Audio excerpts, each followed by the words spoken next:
I mean, the one guy was trying to drown you. I know. Like, Swim back to the ramp. Well, what about me makes you think I can swim? Throw him out of the boat and make him swim to the ramp. Like, there's no parameters on that. Like, what if I drop you off at, like... That's the right point. And we launched at Oak Ridge. Like, you know what I mean? Or Lake Fork Marina. Like, Right. Like, I'm dead. Yeah. See you, Chris. Yeah. It's been nice. Hey, buddy. It's been real. I hope you find some of the timber Been you can fun. perch up on. I'll be out there looking like a dang egret. Some of those punishments were pretty brutal that people picked. I guarantee you that. It kind of makes me wonder. I thought they were like fans. I don't know.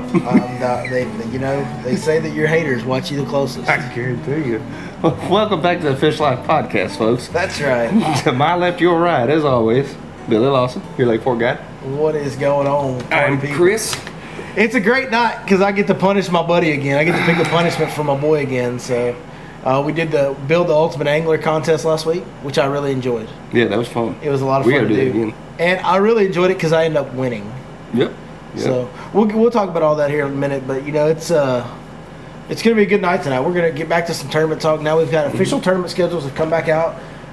The rearranged tournament schedules post-coronavirus. That's right. Or during coronavirus. The updated COVID-19 tournament schedule. Yeah.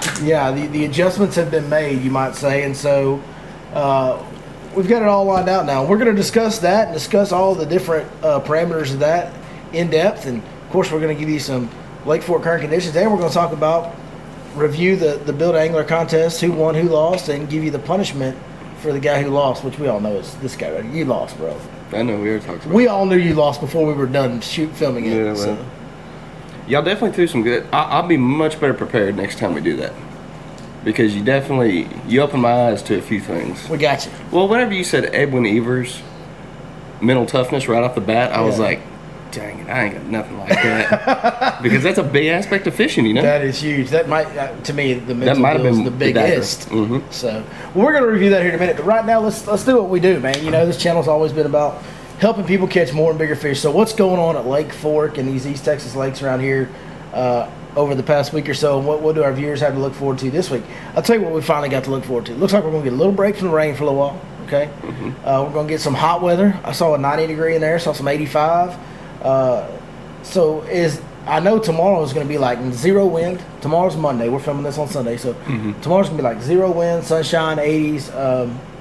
That should really start to push more fish out deep. Now, we had a really good offshore bite going, and then for whatever reason, at the end of last week, it like just disappeared. Like the offshore bite last couple days of last week just, I don't know, man. It was everybody I talked to, Ronnie, John, and everybody else. Nobody was really catching them out deep Thursday and Friday. The good news is it's May, and there's brim spawning, and there's shad spawning, and there's some bass still spawning.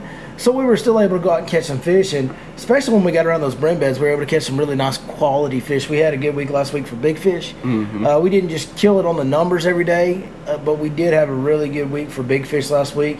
I actually only got to fish 3 days last week. So that was a weird deal for me. I normally fish more than that, but even in 3 days, we had quite a few big fish put in the boat. So that's it's a great time of year to fish right now, and it's the simplest fishing. The biggest pattern for me is, if I'm not fishing deep, is go in these small pockets where I think some brim might be spawning and just throw a little Texas rig baby rush hog. That's been the best pattern. I mean, it's just super simple. It's like you're fishing a pond when you're a kid. You just pick apart every piece of cover, even sometimes just throw it out there in the middle. You know what I mean? Like, you just fish it as if you were fishing a pond real slow when you are for sure that you're around some brim beds, and man, you can catch some pretty big fish. Pretty big fish on that brim spawn deal. At that time of year, really, though, where there's really kind of no rhyme or reason as to why you're catching them where sometimes. They're just kind of everywhere. Well, I wouldn't say there's no rhyme or reason. There's always a rhyme or reason, but there's a little bit of every reason. Right. You know what I mean? Like, there's a lot of different reasons going on right now, and in my past history in late May, the second half of May, I have caught some really big fish. My first trip when I quit my regular job and went full-time as a guide, the very first morning, I was fortunate and blessed to have a great husband and wife customer, and the wife caught a 10.30 pound bass. Man, that was Memorial Day weekend. That was Memorial Day weekend Saturday. The first 10-pounder I ever caught in my life was at the end of May. Both of these fish were up shallow. Both, 10-pounders up shallow. I mean, I'm talking about just the simplest, most do-nothing fishing you've ever heard of. in the back of a pocket in May, and you can catch them. Like, you can catch giants. So, I know I talked to John a little bit this evening before we got on. Me and him are fishing tomorrow. We're going to film an episode tomorrow. So, you know, he's doing a lot of similar stuff. He's not using a Texas rig, but he's using a weightless 6-inch clout and catching a lot of fish and a lot of quality fish, doing a similar type of deal. And he's an offshore guy. You know, he certainly would much rather be way offshore, but even he has gone up to the bank here lately and been having good results. And the whole lake's kind of producing. Yeah.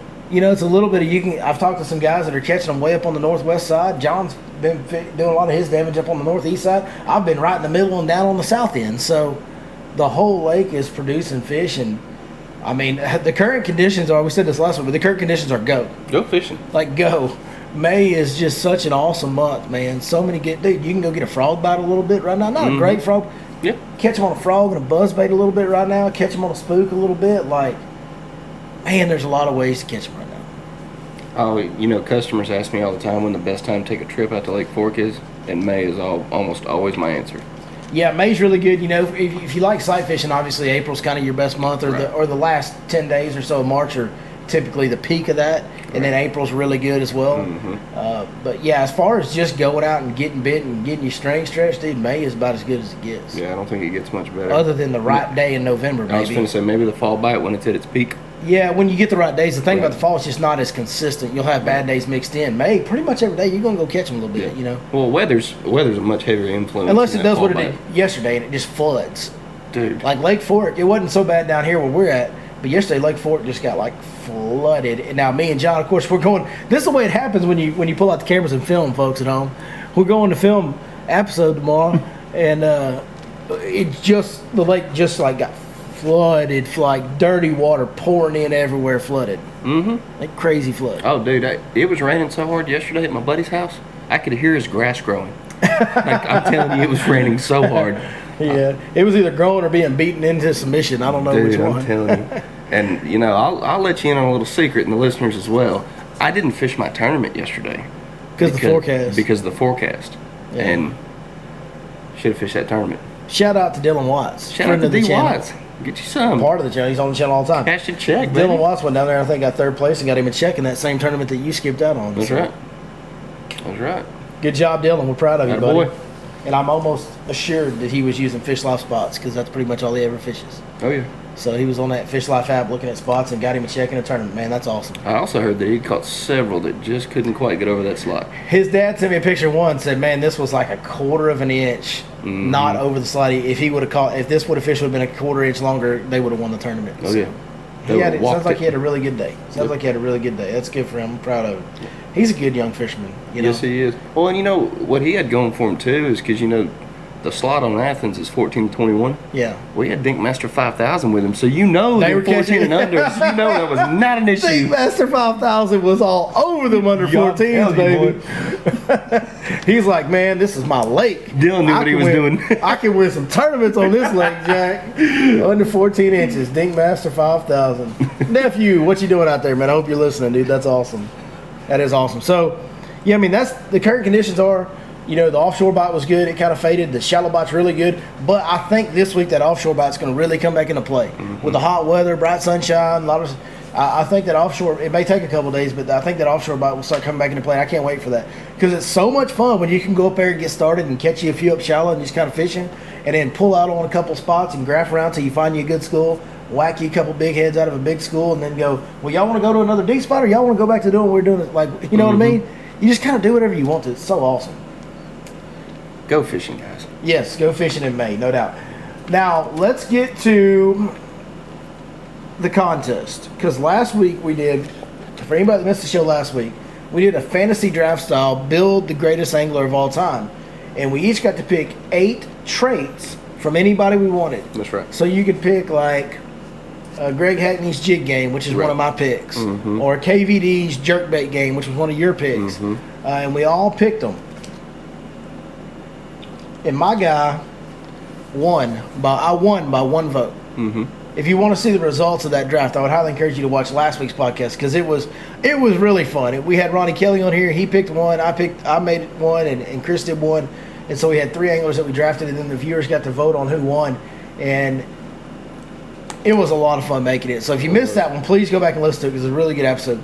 And I don't often say that about our podcast, but that was actually a good episode. Yeah, no, I like we always joke around and say we're the best damn fishing podcast ever. That was actually a really good episode. Yeah, I thought so. I'm looking forward to doing it again. The bottom line is I won, so I get to go to Tackle Warehouse, pick out anything up to $50 in value, one item. You and Ronnie got to pay for it. That's right. So I got that going for me. Mm-hmm. Total consciousness. Got that. Chris, you were the clean sweep loser. Like, bro, it was a clean sweep. You lost, and it wasn't even close, bro. Like, you lost bad. Yeah, I mean, you'll get that on You're going to have to, you'll get that on the big jobs. You're going to step your game up next time. Well, you see, and like I said at the beginning of the show, defend yourself. Defend your honor, Chris. Well, no, y'all were throwing things out that I was not even thinking about. Like, I was thinking specifically techniques, right? And that was kind of my game plan going forward. So my first round draft pick was Edwin Evers' mental toughness. And when you said that, I was like, I am screwed. I'm absolutely screwed in this deal. I'm not going to win this. Yeah. So, now, even having said that, I am the loser. You did get to pick the punishment. We'll get to that in a minute. But by no stretch of the imagination do I want to fish against any of those guys that we built. Oh, no. Or any of those individuals, just the one trade. Like, I don't want to. Right. They're all really, like, way better than I'll ever be. Now, we had some good punishments commented. We had one of them that I liked was you have to offer your next client a Barbie, close-faced, like Zebco Barbie reel. You have to offer that to your customer on your next trip. Doesn't really work for you because you're not a guide. Right. I mean, you can, like, I don't know, have to fish with it in a tournament or something. We could, like, morph that into something, but not going that way. One guy said that you should have to get out of the boat and swim back to the ramp. And didn't even say how far from the ramp we're supposed to be. Right. Like, I think this guy's trying to kill you, dog.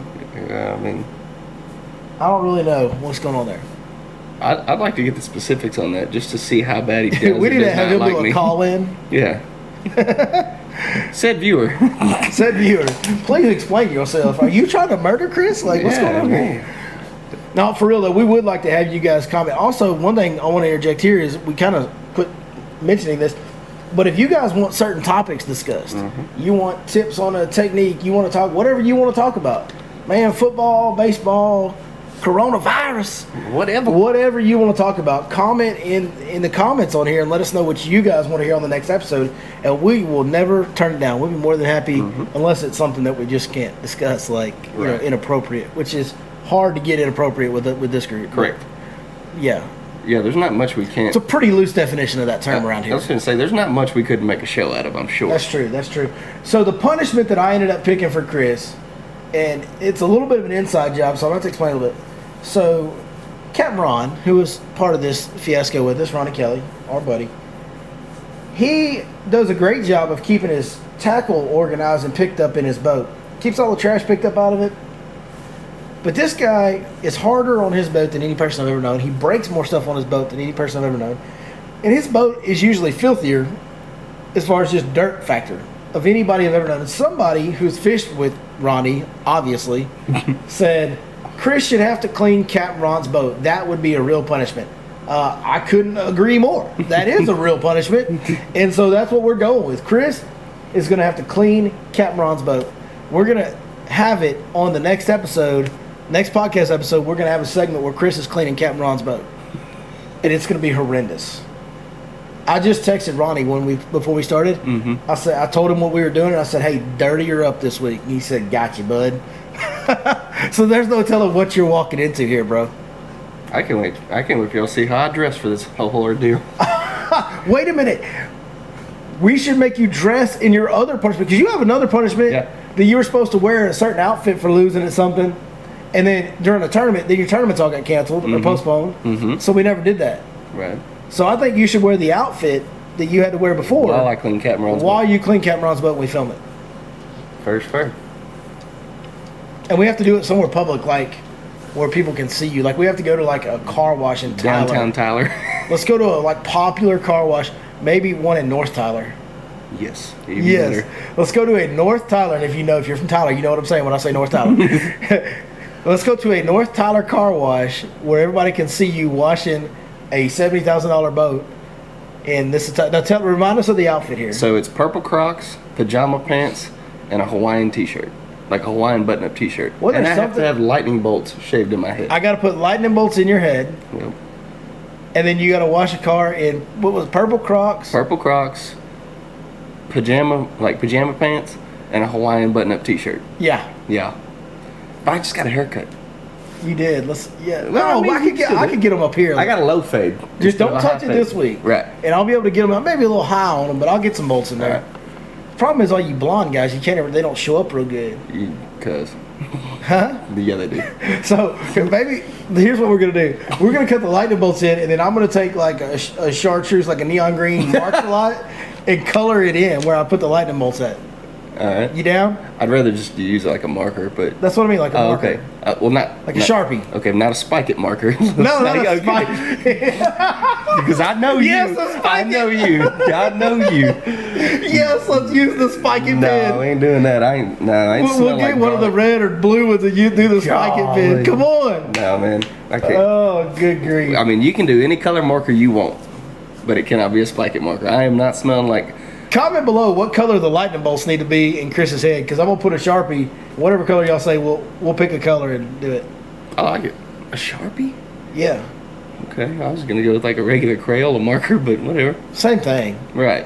It's no big deal. Right. Yeah, one just comes out a little bit tough. I'm not gonna do a permanent one. I'm gonna do like the dry erase Sharpie. Chris got a tattooed lightning bolt in the side of his head. I'm gonna get you fired from your job. Golly. Man, that is awesome, dude. I'm looking forward to that. That'll be a great punishment. I cannot wait to get that and get the camera on that and see how it goes down. That'll be real good. But we got to be playing like there's got to be music involved, right? Sure. Like we got to be playing like Lady in Red or Jump by Van Halen. I don't know. Yeah. Chris Cross will make you jump. I'll make a playlist. You'll make a playlist. I will. Because this is going to take more than a couple minutes. Oh yeah. To clean Captain Ron's boat. Probably going to take a couple of days. Depends on how dirty he gets it this week. The stories I've heard. Yeah, absolutely. So yeah, we got to figure out where we're gonna get some purple Crocs from, because that's the only hang up that I see. Well, we just go buy some white ones and we paint them if we have to. Perfect. Well, we need to call NZW on that, because if anybody knows where to get purple Crocs, it's absolutely it'll be Mr. LSU fan from South Louisiana, Zach Watts. That's right. All right, awesome. So let's transition. Best transition ever. That's why this is the best fishing podcast ever, because we're just such professional hosting. Let's talk about schedules. Where are we going first? MLF or B.A.S.S? Which one are we doing first? We'll go MLF BBT. So Bass Pro Tour remaining schedule. I know it's been knocked down to like 2 events. Yes, it's got 2 and then Red Crest in February. Okay, let's talk about it. So we've got heavy hitters at the Kissimmee Chain, June 7th through the 12th. Yeah. So, and everything I've been reading on this deal, they're saying, because the elites were at, was it February? I don't know. My tea just dripped all over me. What? Elite Series was at Okeechobee in February, correct? St. John's River. St. John's River in February? Yeah. Yeah, okay. Anyways, nonetheless, I've been reading on this, on the Kissimmee Chain in MLF hit Okeechobee in February. That's what it was. All right, what are we talking about here? Land the plane, Chris. Well, no, I'm trying to get there, but they're saying how it's going to be more consistent and like much bigger bags, which obviously it's going to be every fish counts. What are you talking about? Because they're fishing it later in the year. Mm-hmm. I don't care about that. I mean, maybe. What is the schedule? What is it? June 7th through the 12th. Oh, on the Kissimmee Chain. Yeah. Okay. So the big deal with the heavy hitters. Let's talk about this. Tell us the whole schedule. So we got heavy hitters early June. Heavy hitters. What's the next event? The next one is Lake Champlain, July 10th through the 15th. Okay. What's the next event? Red Crest, February 23rd through the 27th, and that's it. Oh, okay. So the last 2 for this year are heavy hitters, and then July, and then that's it. Yeah, and then Grand Lake in February. That's it for 2020. Mm-hmm. Okay. So let's discuss this, because obviously there's going to end up being 4 stages or 5 stages, whatever it is. There's supposed to be 8 or 9. Mm-hmm. There's supposed to be 8 stages plus the heavy hitters. There's supposed to be 9. So they cut this deal down by 4 events. They basically cut the regular schedule in half. Mm-hmm. Let's discuss what's going on there. So I have heard in the inside of the bass fishing world, you know that MLF caught a lot of flack last year for being a little fish tour, and they aren't as good as Bass, and there were guys that were mad, and then Swindle and Polnick left, and there's all this big uproar about how terrible it was to work for MLF. And now, they've been throwing this huge curveball with the coronavirus. Mm-hmm. And they cut their tournament schedule in half. Meanwhile, Bass kept the full schedule and rescheduled it throughout the year. So now, again, everybody in the industry that's the old school guys that are fans of Bass that are, to be honest, they're just bitter that the MLF took all the big name guys and took their ball and left. Right. That's the deal. Let's be honest. Everybody thinks that the MLF is all the inside guys, the old school thinking ways, they're all upset that the MLF took their ball and went home. Because at the end of the day, the bottom line was Bass mistreated anglers for so long that it forced them into that decision. Mm-hmm. This didn't just happen. They didn't just up and decide, like every best angler in the world didn't just up and decide, man, I don't want to fish for bass anymore. No, that's not what happened. Bass was not being fair to their anglers for so many years that it finally came to this. Okay? Mm-hmm. So there was an extreme dysfunction there within Bass. So all the people that are Bass fans, or that maybe their relationship with Bass got affected because Bass did, no matter what anybody wants to tell you, B.A.S.S took a major hit when they lost Kevin Van Dam, Greg Hackney, Mike Iaconelli, Gerald Swindle. Now they got Swindle back. But when they lost all, like 80 of those guys that they lost, that was a huge hit to the bottom line of B.A.S.S. There's Mm-hmm. no denying that. They can't deny that, especially when it's the biggest names in the world. The people that are upset about that are looking for any reason to tear down MLF. And they're looking at this reduced schedule and seeing that Bass put their schedule out and they're still doing a full schedule. Well, here's the problem. MLF is their business heavily built around their TV schedule.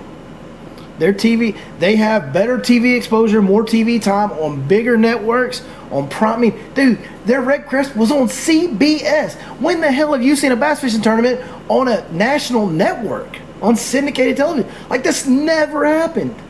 But it happened in the first year with MLF Bass Pro Tour. So the bottom line is, when you're dealing with that type of big network and that type of big money, you have a production schedule that has a deadline. Mm-hmm. Well, you have to get the tournament done in time to meet said deadline. Mm-hmm. Therefore, the world got thrown a big curveball. MLF did too. They're doing the best they can to adjust and meet their production demands from their network partners. Okay, they don't have a choice in this matter.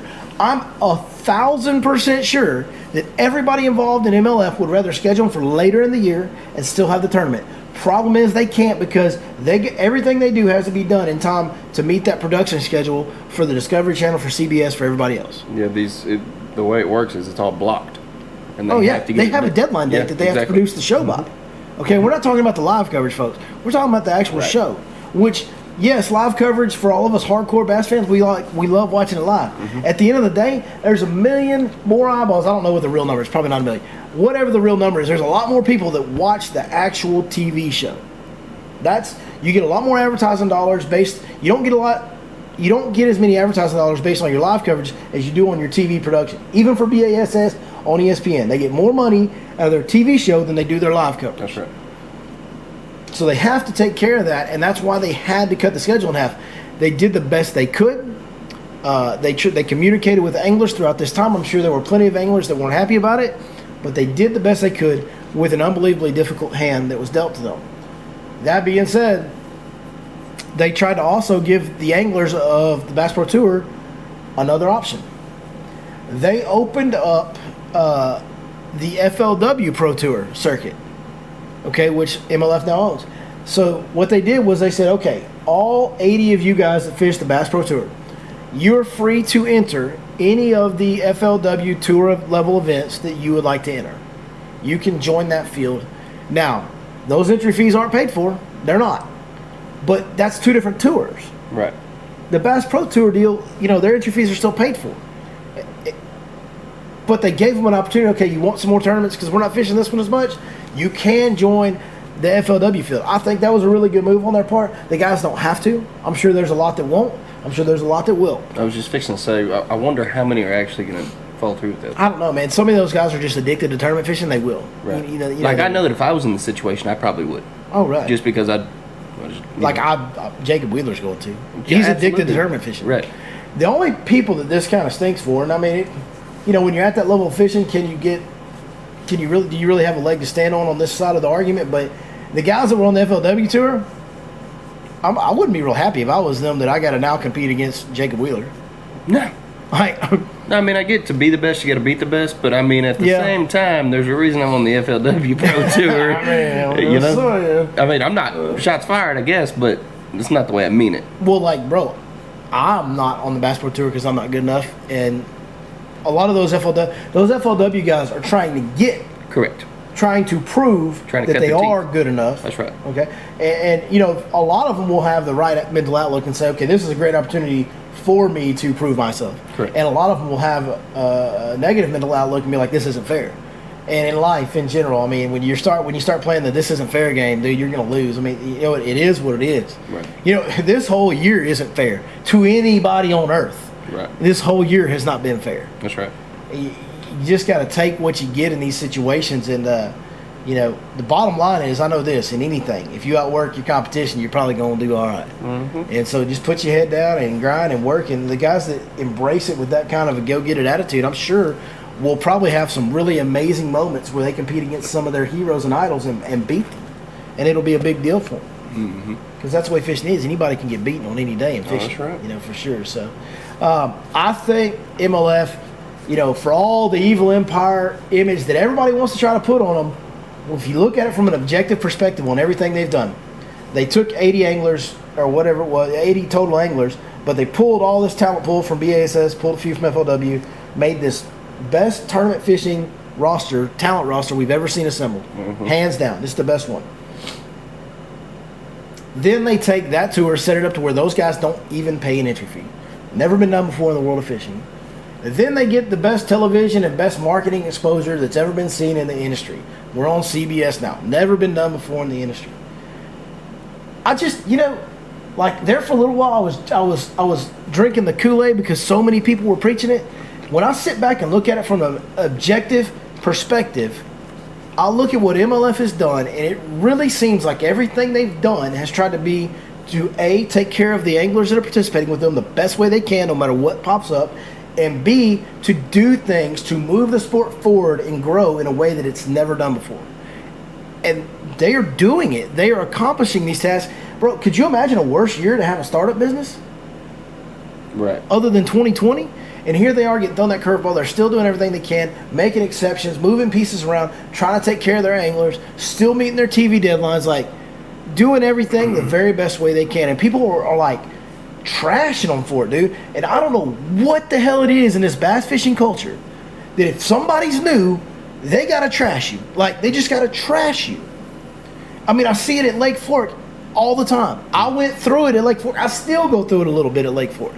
Jonathan Bowling, who's brand new to Lake Fork this year, a good buddy of ours, he's going through it right now at Lake Fork. Those guys are trashing him because he's a young kid that came down here, and to be honest with you, he's catching fish better than 99% of the guys out there. He's really, really good, and he's been whacking them, and they're super mad that he's showing up in the same areas they're fishing. It's boys, Navionics has advanced. The internet works now, and it's a 27,000 acre lake. He's gonna find something that we all find the same stuff. That's right.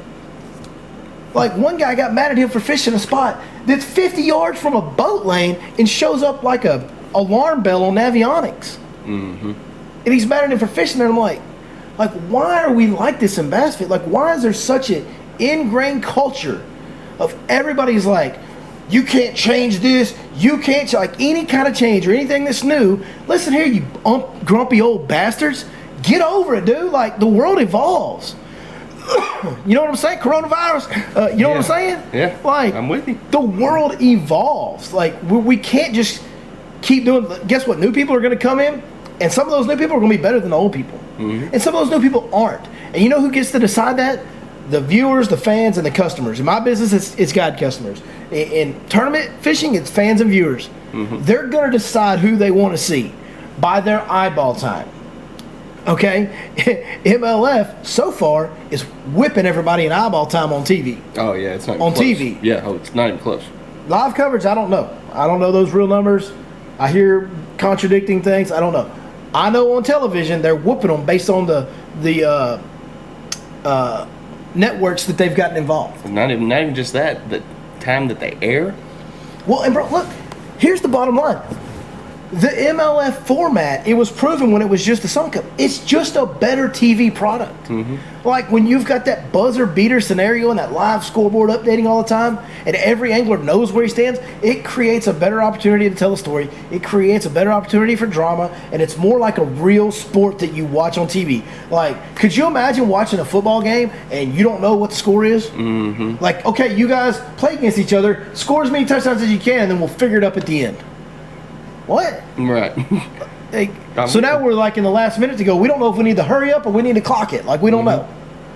That's regular bass fishing. That's right. Yeah, no, you're right. Versus a deal where you got a live scoreboard and, you know what I'm saying? It's just a better TV product. So I went on a bit of a rant there. And I guess, empathize or relate with the growing pains that MLF is going through trying to create something new, because I did something kind of new in the guide business with the social media exposure that I allow. Like, I was the first guy that took you in my boat every single week and let you see what I was doing, where I was doing, how I was doing, because guys are always like, well, you can't show them that, it'll ruin your spots. And I'm like, well, I'll just go find another spot, you know, like, right. If it ruins that spot, if it does, then I'll go find. Guess what, some of the spots that we've been fishing since the very first year on the channel, we still go catch fish there. It doesn't matter. Mm-hmm. I mean, it's fishing. Like, you still got to go catch them. That's right. Neither here nor there, but you know, the more that I look at this thing from an objective perspective, it fires me up, okay, to see all these people trying to tear somebody down who's working their butt off to try and build something better for the sport of bass fishing. I guess that's the way I should have said it from the beginning of this before I started ranting, but it burns me up to see that, because the MLF is just trying to do something better for the anglers and trying to be innovative and move the sport down the road in a bigger, better way that financially benefits everybody involved and takes care of everybody involved in a better way. And it makes the business grow. That's all they're trying to do. And people are trying to tear them down for that. And I relate to that because I've been through that. I tried to create a bigger thing than a guide business and share that wealth with other guides.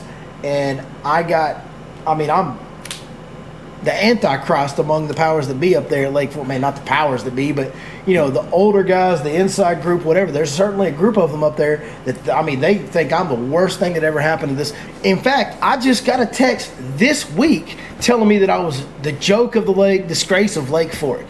Like, literally another guy told me that on text this week. Like, what? Yeah, I've done more to try to help people catch fish than anybody's ever done in the history of sport. I'm not being arrogant when I say that. Like, hundreds of videos, thousands, maybe millions of hours, maybe at this point, spent producing this content that I've created, all geared around trying to help people catch fish. And do I sell my guide business while I'm doing it? Sure I do. Do I sell product for my sponsors while I'm doing it? Sure I do. But I spend hours, and I'm not looking for sympathy for that. I'm happy to do. I continue to do that because it brings me great pleasure and pride and honor to do that. Mm-hmm. But I've created more content to try and help people catch fish than any guide that's ever existed at Lake Fork. Not saying I'm the best fishing guide. Not saying I'm the best fisherman. I'm saying I'm the hardest working guide that's produced more helpful content than anybody ever has. You can't really dispute that or argue that. It's pretty clear. And you know what else it's it does? Irrefutable. And yet I'm the disgrace. I'm the disgrace. Well, and you know what else happens too? Through all this video content, all those hours, everything in front of people's eyeballs, it also brings awareness to Lake Fork, which in turn brings more customers looking for guide trips at Lake Fork. Not necessarily it's just all, with you. Because how many calls have you gotten? Hey, do you have Thursday the 10th open? Oh, I don't, but hey, let me look around for you. Well, you know, because you help me with the phone calls. Exactly. Like, it's every day. Every day. Every day, multiple calls a day. It does. It creates exposure. It creates brand exposure for the brand of Lake Fork, which all the guides operate under. So even the ones that hate me and call me a disgrace of Lake Fork, they benefit from it. That's right. Like, so you're welcome. Yeah, I mean, he goober heads. Like, dude. It's just, man, I can't stand that. It's like people, you know, it just is what it is, man. Haters are gonna hate. That's right. You know, and the fact that you have some haters, MLF, you're doing it right. Means that you got their attention. Mm-hmm. You're doing something. At least you're doing something significant. That's right. Because you got their attention, and Tom Brady's not the most popular quarterback. No, he's not. There's a lot of people that don't like Tom Brady, especially now. Right? Right. Okay. Everybody likes Pat Mahomes right now, but you just wait. Mm-hmm. If he keeps on winning, there'll be some people that don't like him either. That's right. That'll try and trash him. Everybody didn't like Peyton Manning either. That's right. It just... People hate winners. It is what it is, man. And so I guess, it should just take it for what it is and not get upset about it. But, years of it gets tiring after a while. And then seeing other businesses within the industry go through, obviously theirs is a much bigger scale than mine. I'm a peon in the business compared to anything like that. But I just hate that point of view. And I hate that culture in bass fishing that we just are so close-minded and unwilling to accept new things. And it's a fact, Jack. No, it's been like that since day one. Yes. And I don't really know, because if you take, I think we brought this up before, if you take the pool of people that are avid fishermen like we are, they're typically some of the more stand-up human beings on the planet. Listen, in my personal situation, of the guys that adamantly dislike me or disapprove of how I do business, of that group of guys, there's like 3 that I think are bad people. Right. The other ones, I think they're great people. Right. Which is like another frustrating aspect. I think they are amazing human beings. I think they're really good, hardworking guys. I think they got good family morals. They got good, life morals. Core values, all that I think stuff, they're great people. And fishing is full of some of the best people on earth. And we all are so mad at each other all the time. How do you get mad when you go to work in flip-flops, dog? Yeah. Like, people that work in flip-flops are supposed to be happy. I don't understand it. I couldn't be mad if I went to work in flip-flops. Right? I wouldn't think so. Right? You know what I mean? Like, it just doesn't make any sense. But, hey, went off on a whole different angle of that topic. Yeah, anyways, here nor there. The MLF deal, for the other podcast, and I know there's other bass fishing podcasts, from people that I know and respect. I respect, again, it's like the people that don't like what I do. I respect these people. I think they are good people.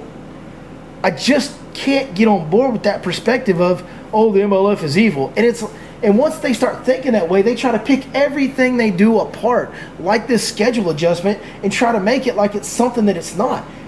They're just meeting a TV production schedule and doing the best thing they can to take care of their anglers while they do that. That's all they're doing.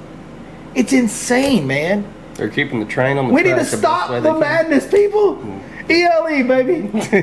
Everybody love everybody. Everybody, come on. Maybe you want to catch some fishies. Is that how it goes? Something like that. Something like that. All right, now let's talk about the Bass Life schedule, because they did keep a full schedule. They did, and they... Okay. All right, so June 10th through 13th, you follow. Hold on, Tom. Before we do that, let's go back and talk about the actual tournament. So that June tournament in Florida, I don't know how Florida fishes in June. I would assume they're going to be flipping and frogging and getting after their butts. Yeah. I don't know what Florida fish is like in June, because we never really have tour events there in June. Right. They're always there early in the year. Kind of the way my mind works is we had that grass incident earlier in the year, right? On Okeechobee. On Okeechobee. I guess on all of them. On all. Whole Florida. All Florida they lakes. sprayed a lot of grass. Yeah. That's right. So the way my brain works is that caused such an uproar then, I'll be willing to bet you there ain't been near as much, if any of that, going on. Yeah, but has the grass had time to come back? Well, see, that's what I'm saying. As it gets a little bit warmer, you would think maybe. All I know is they're going to be fishing. It'll obviously be post-spawn. I mean, they'll be in full-on summer deal there in Florida in June. And these guys that we're talking about are the best on earth at finding groups of fish. That's right. And there's no doubt that when you start getting to summer, fish group up, whether it's in shallow water around grass, right, whether it's in offshore deeper water, no matter where it is, in June, fish really group up, and they're really hungry most of the time, and their metabolism's at its peak. That's right. This could be potential for it to be a great time. I'm excited to watch it because I've never seen a Florida tour level event that time of year. Right, exactly. So it'll be interesting to see how they attack it and what they do. These guys are the best. They'll figure it out. They'll whack them. Oh yeah. They'll whack them. Yeah. Yes. No matter what. Unless happens. they've had a fish kill associated with the spraying, these guys are going to whack them. Oh yeah. It's gonna be. Now good. I will tell you, there are times, man, when they spray too much, it takes a while for a lake to bounce back. I mean, when they spray, it kills fish. Oh, yeah. They won't admit it, but it does. I've seen it happen with my own eyes.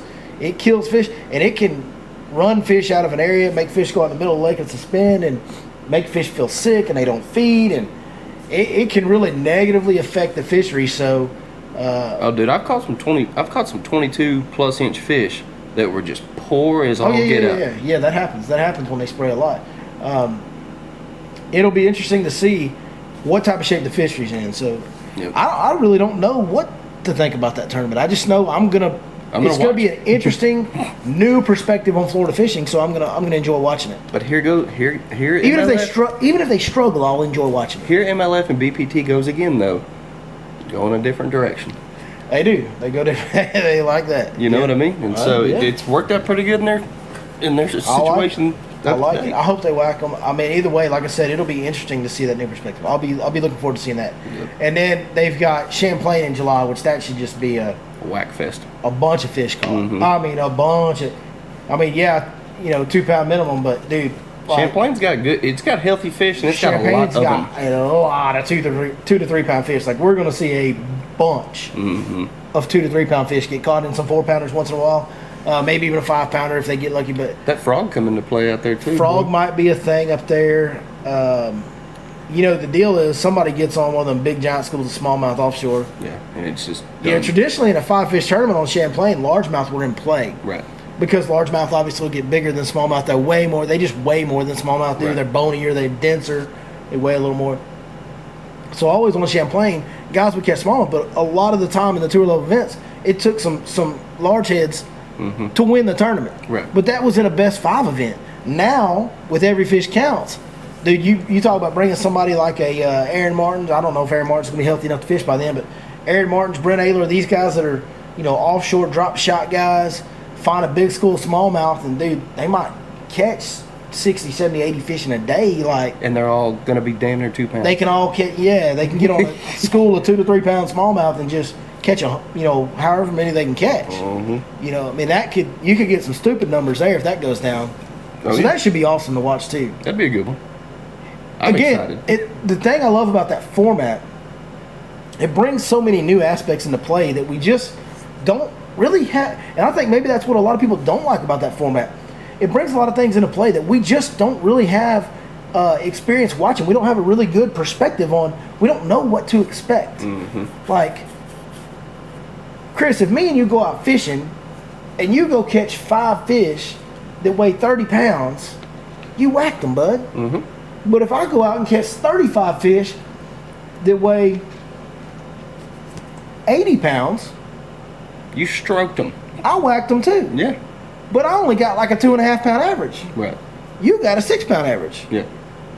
Well, who caught them better? I mean, you did. Really, I did. Yeah.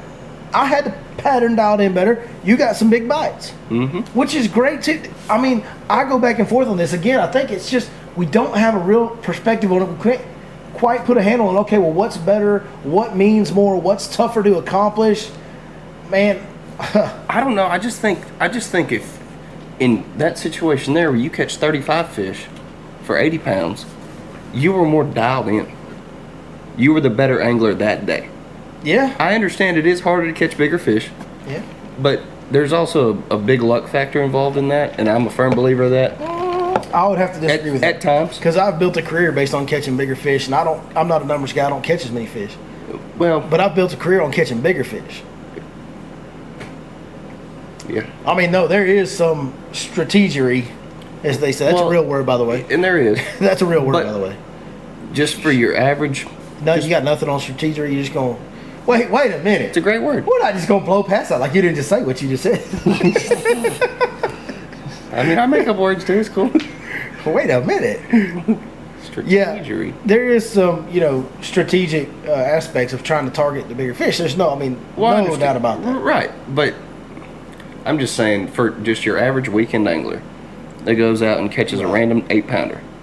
But we're not talking about your average weekend angler. We're talking about what is the best test for the best fisherman on earth.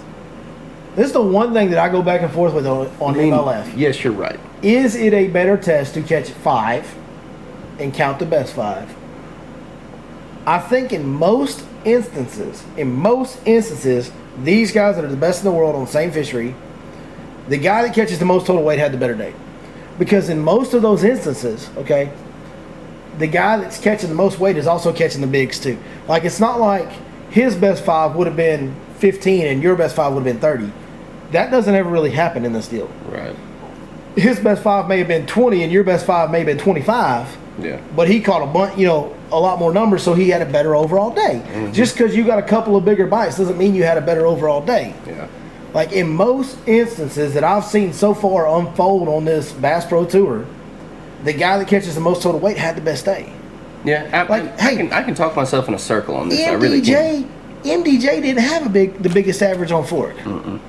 But everybody that watched that was like mind blown by MDJ on that first day on Lake Fork. Mm-hmm. Everybody was mind blown by MDJ's day, but there were a lot of guys underneath him that had a better best 5 and a better average fish catch. Yeah, like Justin Atkins, he caught him really well, and he had arguably the best average. Now that did blow people's minds because he caught a 10-pounder. That always changes things. Right. An 8-pounder, whatever, you're stupid. But at the same time, like I said, I can talk myself in a circle on this. Yeah, he had like 50 pounds or whatever. He had like a 6-pound average or something. He only caught like 9 fish. Yeah. It was stupid. Yeah. So I don't know if Justin Atkins was pretty mind-blowing too. They were on 2 different days. Right. But on MDJ's day, on the same lake, there was a lot of guys that caught fish for a better average weight, would have had a better 5 than him. But everybody that watched that day saw MDJ had the best day of everybody. That's right. So I go back and forth. And at the end of the day, when I come down on it, I lean more towards the side of best total weight is the best measure of the day. Because in most instances, same anglers, all these best anglers on earth on the same lake, there's never that big of a gap between the big fish to make me go, well, he actually had a better day because he targeted the bigger fish. Like, that never happens. Right. Now, would it happen if they were fishing best? I don't know, man. That's the thing. It's just new. We don't have that perspective to make that judgment call.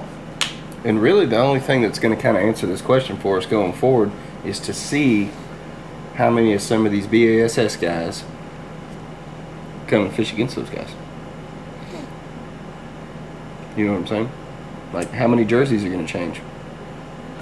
Yeah, I don't know that we ever will get the answer to this.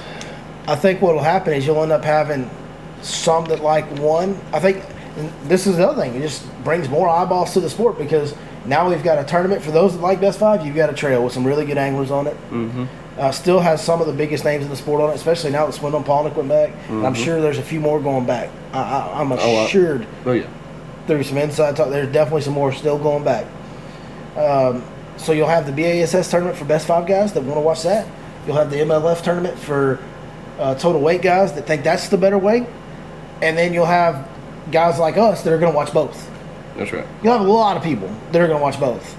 Yeah. And so at the end of the day, if we all get more high-quality tournament fishing to watch and it's just a win. Listen, all those years, man, to me, B.A.S.S Elite Series was above the FLW Tour. There was a better series, a better trail, a better TV show, but I still watched every episode of the FLW Tour. That's right. Every episode. Oh, yeah. Yeah, we're sitting here. I don't get to watch every episode anymore because I spend so much time out fishing, but, before I was guiding everything, I watched every episode of FLW Tour and the Elite Series. I watched both of them.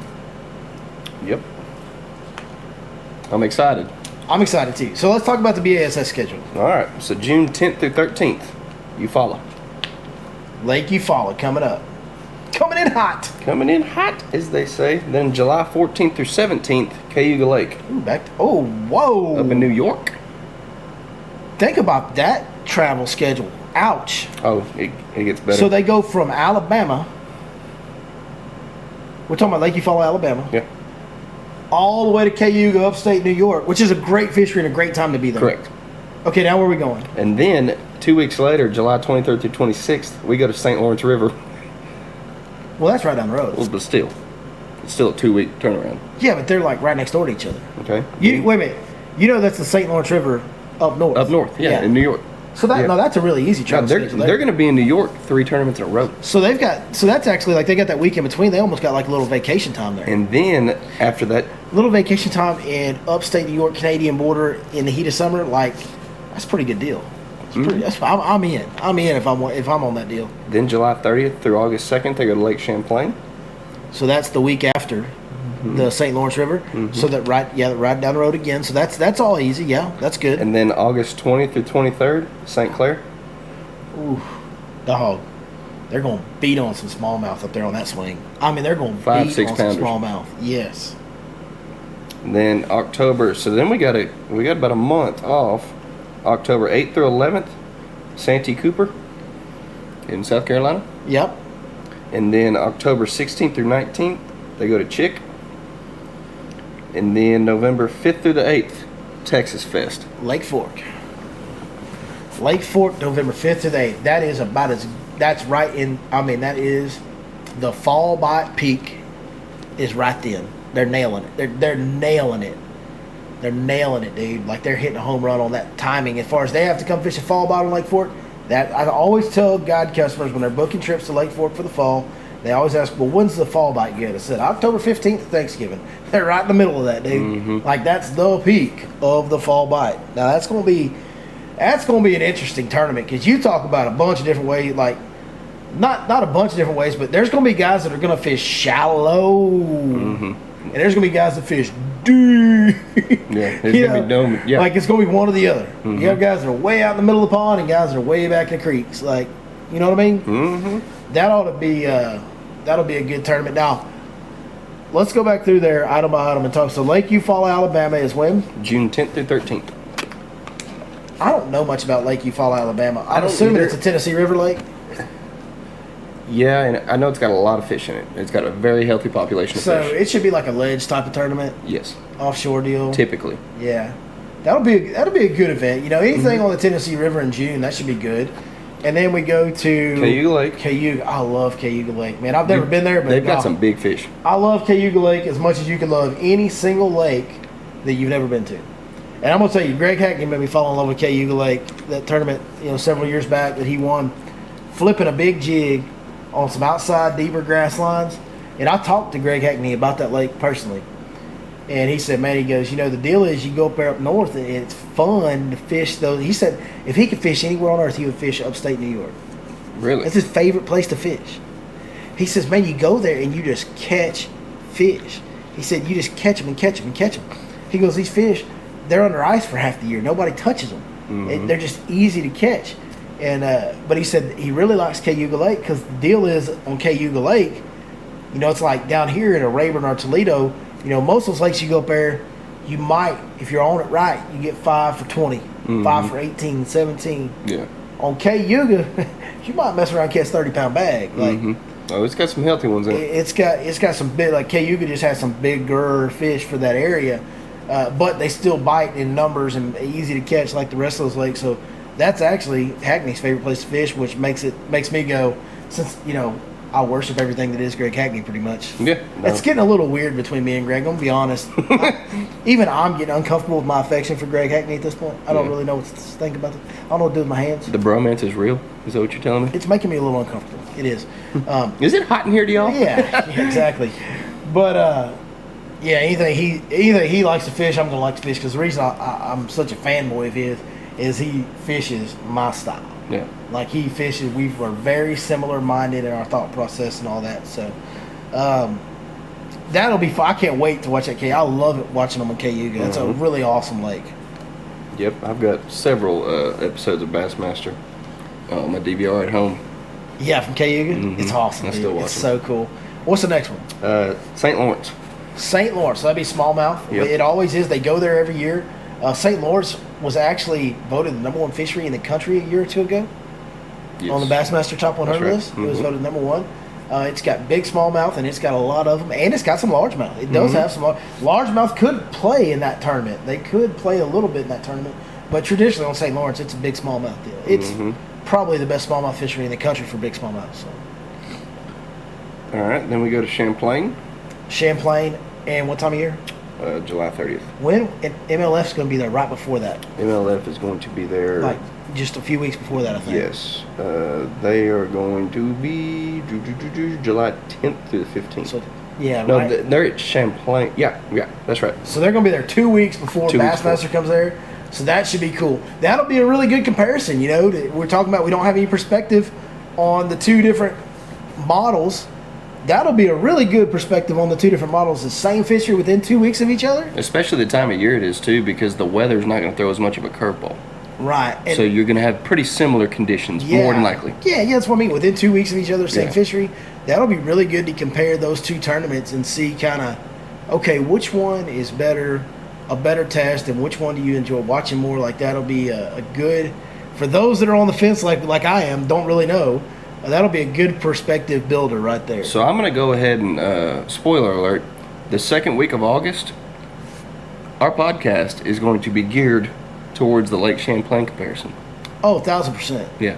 Yeah, whenever that tournament's over. Yeah. What's the dates on that? The B.A.S.S? August 2nd. So they'll be finishing up this. The 2nd's a Sunday because the 1st is a Saturday because I got a Okay. tournament on the 1st. That's my birthday. And so. So our podcast the first week of August will be the one that's our first podcast in August. Yeah. Yeah. Either way, we don't. The one right after that tournament. That's right. We'll be geared towards talking about the comparison. Right. Yes, it sure will. And then August 20th through 23rd, Lake St. Clair, big smallmouth. Yeah, that's another big smallmouth fishery. I mean, It's a good one. B.A.S.S has been there a bunch of times. Heck, I think Chris Lane won a smallmouth tournament up there on a drop shot, fishing like channel markers or something crazy. You remember that? Mm-hmm. Like years ago, Chris Lane, and he was fighting a big smallmouth and landing it, and a dang barge rolled by, about swamped his boat. That's right. He was fighting the fish in the middle of landing it. That was so cool, man. You can see right there they had the camera on him, and that marker buoy is not 30 yards from him. Oh yeah, Maybe. Well, they even did the Zona under the water deal or whatever, and he was fishing these markers buoys these channel markers were floating buoys, but they were chained to a big concrete block. That's right. And he was fishing those concrete blocks down under those. Interesting deal. It was an interesting way to catch him, and man, Chris Lane's probably. I mean, I think Chris Lane. He's another one that I like. I identify with the way he fishes. I would have never found that. No. Like, I would have never expected Chris Lane. That's why these guys are so dang good, man. Just when you think you got him, think you got him pegged.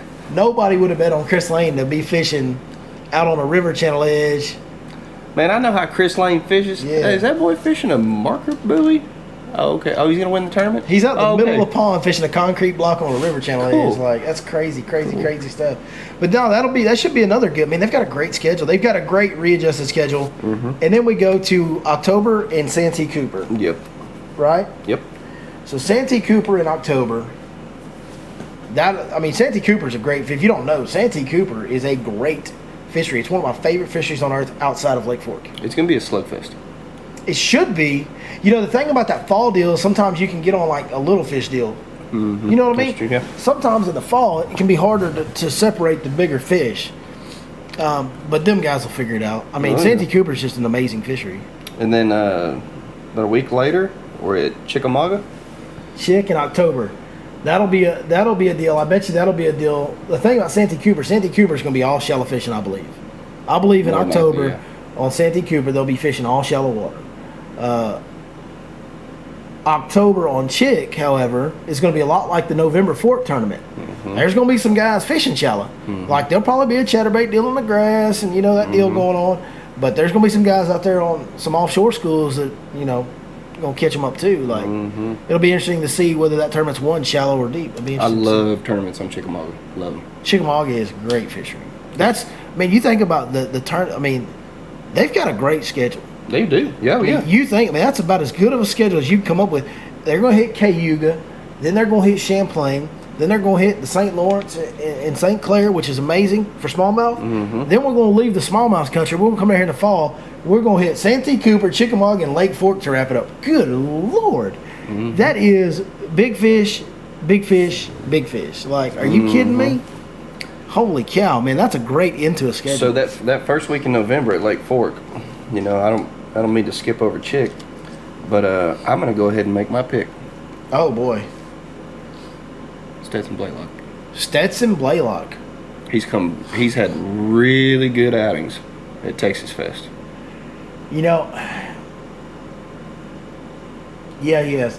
And he spends a lot of time here. But the guy that spends the most time here, besides Lee Livesey, of course. Right. The guy that spends the most time here is Chris Zaldane. Zaldane's another one you can't count out ever. And who's the guy that we've most recently seen have success with a big spoon on a big tour event? I believe I picked him as building my angler. Well, I'm saying if they're chewing that big spoon. When they get there to November, that big spoon bite is a thing. Mm-hmm. Every year in November, that big spoon bite is a thing. Yeah. Okay. I mean, Zaldane he is the guy. Here's what I'm going to tell you right now. That deal's going down? It's a crying shame they're not allowed to use Alabama rigs. Oh, I know. Because if them boys could use Alabama rigs in November on Fork, with their abilities, their graphing ability, oh, God. They'd catch every fish in the pond. Son. They'd catch them all. Yeah, they'd whack them, dude. They would whack them. But they're not allowed to use Alabama rigs. Dude.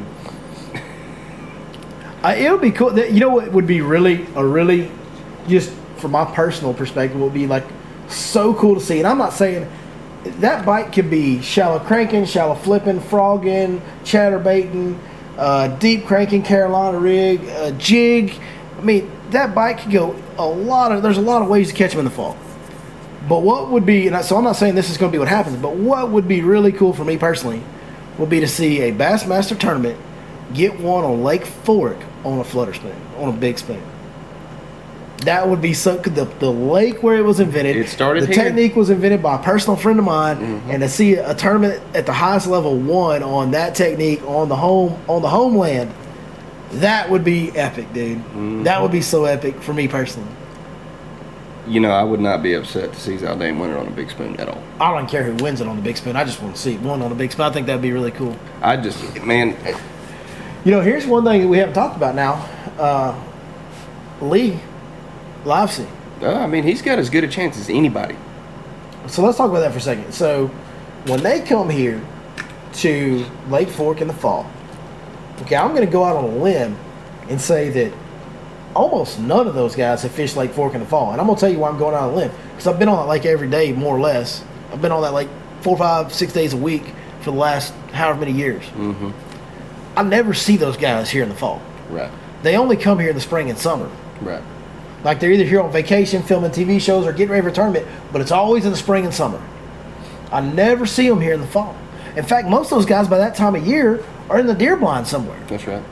They're like, you know, because we've never had a scheduling instance like we've had this year. And Lake Fork, I mean, in every lake, the fishing's good, but we don't fish the same ways and some of the same stuff. We still like some of the obvious stuff, the 515 row bed, right. You know, some of the points is the same, but man, there's a lot of little stuff that's different in the fall, and different baits work, and the fish are relating to different bait fish. You know what I mean? They really eat those yellow bass, and the different things kind of key in that time of year. It's a different fishery in the fall. Meanwhile, Lee has years of experience on Lake Fork in the fall. I mean, years of it. Oh, yeah. In fact, the biggest bass any of Lee Livesey's guide customers have ever caught was a 13-pounder. It was caught in what month? November? That's right. Really? That's right. I did not know that. Yeah, the last guide to have a customer catch a share like a 13-pounder, real share like a 13-pounder, was Lee Livesey in November 3 or 4 years ago. I remember it. I remember seeing it all online. Yeah. I didn't realize it was in November. It was in November. Absolutely. That brings a whole nother perspective to it. I'm saying he's got a lot of experience on the lake in the fall that these other guys don't have.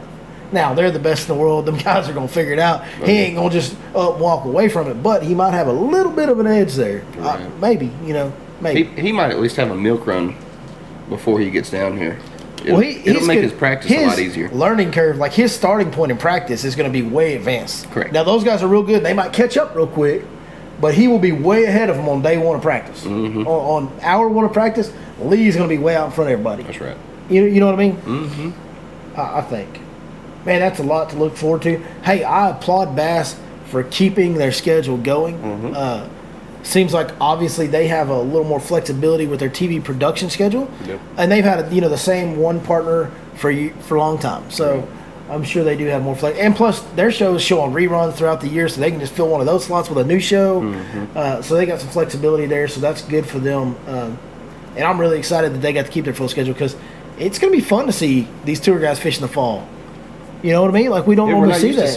We don't normally see that. So, yeah, we had a little delay and didn't get to watch the tournament fishing in the spring like we're used to for a couple months. But now we're going to get bass tournament, like top-level tour tournament events scattered throughout the whole year. And then by the time it gets – think about it like this. By the time it's over, November, right, we're going to do holidays, and, buddy, then it's going to be time to go again. And then we're going to have the Red Crest coming up. We're gonna start to have the first, Elite Series event coming. Like, we're not gonna really we're gonna roll from here in a couple weeks, all the way into next year without really hardly any break in tournament fishing. It kind of works out good for your viewing pleasure, no doubt. I'm ecstatic about it. Yeah, I'm good. I'm not disappointed. No, dude, one bit. You know what? Matter of fact, when I get home, I'm gonna go clear my DVR out and just go ahead and start getting it ready. Yeah, because get it ready. I got a lot of stuff I can get rid of. Oh, I bet you do. We don't need to know what's in Chris's queue. That would be one of those inappropriate things that we can't talk about. Oh, come on. I bet I got more fishing shows on there than anything. Man, I used to. Golly, I don't even do DVR. If we don't have cable or anything, we're wire cutters. Well, I need all the help I can get, so I watch every. Now, I will say, we've show. got a YouTube TV account that you can keep all the cloud storage you want, and every fishing show that comes on any of those channels we have on YouTube TV is all recorded. Yeah. All of them. So you do get like the normal fishing shows on YouTube TV? Some of them. Do you? Like Hank Parker. Like Zona's Awesome Fishing Show? I don't get Zona's because we don't have the outdoor channel, whatever channel that is that comes on. Mm. We just have kind of the more normal networks, television stuff, I get you. So, yep, man, that was a great preview, and look forward to all the tournament fishing. I look forward to you cleaning Ronnie's boat. That ought to be fun. That's gonna be great. I'm obsessed with winning. Everybody that knows me knows that I hate losing with a passion. And even though that, build your own angler draft deal wasn't a big deal, I got to beat Ronnie. That's right. I beat by one vote, but a W is a W, son. That's right. So Cameron, ha, you lose. That's the way it goes. Hey, y'all better be ready for the next one, because y'all done open my eyes big time. So you know what I think the next draft needs to be? I think maybe we should do this next week. I think we should, since we just reviewed a tournament schedule, let's do our fantasy tournament trail. Ooh. Pick the lake and the date, 8 events. Ooh. And you can't pick what the other guy picks, just like before. I like that. Pick the ultimate tournament trail. The ultimate tournament trail. Yes. And now, are we going to specify best 5 or BPT? Yeah, I think we need to... I think we should probably pick a trail for each. Okay, so let's do one next week, and then we do one, a week later or something. I like that. We're going to do Tournament Trail Fantasy Draft coming up on next week's podcast. Plus anything you guys comment that y'all want us to talk about, just drop it in the comments and we'll be happy to cover that. So, I guess that's kind of all we need to talk about this week on the Fish Life Podcast. Chris, do that thing you do. We locked him up, folks. He's out. Oh, man. Wait a minute. Reset. Tell me when you want me to reset it. Reset. You're running out of time here. I got to do it again at some point. Are you ready? Okay, go ahead. Chris, do that thing you do. Coronavirus. That's a safe one. You can do that anytime. You do that every week now to be fine. Yeah, I like it.